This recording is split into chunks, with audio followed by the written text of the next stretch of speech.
Hi అండి, welcome back to my channel that is Lakshmi in Telugu. అందరూ ఎలా ఉన్నారు? ఈరోజైతే ఒక ఎమ్మీ రెసిపీతో మీ ముందుకు వచ్చేసాను. ఇదేంటంటే విజయవాడ రోడ్ సైడ్ దొరికే బండి మీద దొరికే పునుగులు.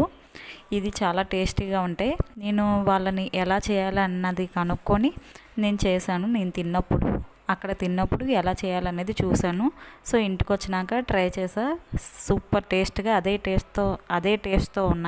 తోనే చేస్తారు. దోశ పిండి ఒక రోజంతా పులియబెట్టి దానిలో కొంచెం మైదా పిండి, కొంచెం బియ్యం పిండి రెండు కొంచెం కొంచెం ఒక కప్పు అంటే ఒక టేబుల్ స్పూన్ వేసి కొంచెం తినే సోడా సరిపడా ఉప్పు వేసి మనం మిక్స్ చేసుకోవాలి.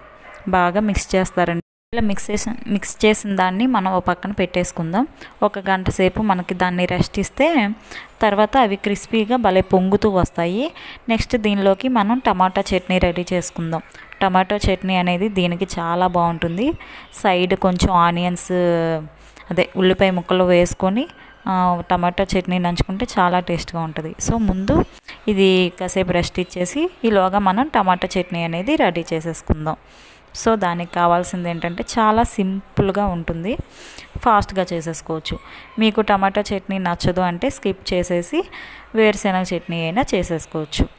నెక్స్ట్ ఇక్కడ టమాటో చట్నీకి ముందు గ్రీన్ చిల్లీస్, టమాటోస్ కలిపి అయినా మనం కొంచెం ఆయిల్ వేసి మగ్గించేసుకుంటే సరిపోతుంది, లేదా విడివిడిగా వేయించుకున్నా పర్వాలేదు.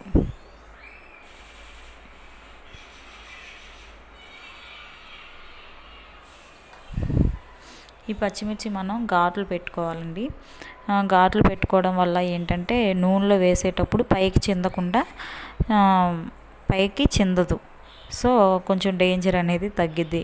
అదే ఘాట్లు పెట్టకుండా వేస్తే మొత్తం పైకి వచ్చి మన మొహం అంతా కాలిద్ది. సో కాబట్టి ఘాట్లు పెట్టుకొని కొంచెం ఆయిల్ వేడైనాక ఈ పచ్చిమిర్చి అందులో వేసేయడమే. ఇవి వేగినాక పక్కకు తీసేసి మనం టమాటా అనేది వేయించుకుందాం. ఇవి వేగావు కదా, వీటిని మనం చల్లారబెట్టుకొని ఈలోగా ఆ మిగతా నూనెలో ఈ టమాటా ముక్కలు వేసేసి కొంచెం మగ్గించుకుంటే సరిపోతుంది.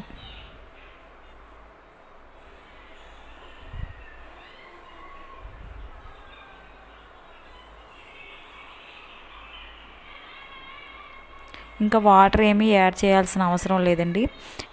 దీనిలో ఉన్న వాటర్ మనకి సరిపోతుంది. ఇక్కడ ఫ్లేవర్ కోసం నేను పుదీనా అనేది యాడ్ చేశాను. ఉంటే వేసుకోండి, పుదీనా అయినా లేదా కొత్తిమీర అయినా, లేదంటే స్కిప్ చేసేయచ్చు. ఓన్లీ టమాటో చట్నీ అయినా చాలా ఫ్లేవర్గా బాగుంటుంది. నెక్స్ట్ దీనిలో మనం మిక్సీ పట్టడానికి ఈ పచ్చిమిర్చిలో కొంచెం 2 వెల్లుల్లి రెబ్బలు, కొంచెం జీలకర్ర వేసి ఫస్ట్ అది గ్రైండ్ చేసుకున్నాక ఈ టమాటో ముక్కలు వేసుకొని గ్రైండ్ చేసేసుకుంటే మన ఎమ్మీ పచ్చడి అనేది రెడీ అయిపోతుంది. నెక్స్ట్ పునుగులు వేయటం ఇంకా చూపిస్తాను చూడండి. కొత్త వాళ్ళు అయితే కొంచెం జాగ్రత్తగా వేయండి. ఎప్పుడు కూడా మంట అనేది మీడియంలో ఉంచుకొని వేసుకుంటే బెటర్ ఉంటుంది, లేదంటే నూనె కొంచెం పైకి చిందే అవకాశం ఉంటుంది. కాబట్టి కొత్త వాళ్ళు అయితే కొంచెం జాగ్రత్తగా వేసుకోండి. అలవాటు ఉన్న వాళ్ళు అయితే ఇంకా నో ప్రాబ్లం. తాగిందా లేదా అని చెక్ చేసుకొని మనం పునుగులు అనేవి వేసేసుకుంటే మంచి క్రంచీగా వస్తాయి. వాళ్ళు రోడ్ సైడ్ వేసేటప్పుడు అంటే మనం బయట ఫుడ్ ఇష్టపడే వాళ్ళు ఎవరికైనా ఇంకా వాళ్ళు వేస్తున్న కొద్దీ మనం 2 ప్లేట్స్ అయినా సరే ఈజీగా తినేయచ్చు. అంత బాగుంటాయి. అక్కడైతే దోశ బ్యాటర్తోనే వేస్తారండి, అక్కడైతే మైదా యూజ్ చేయరు.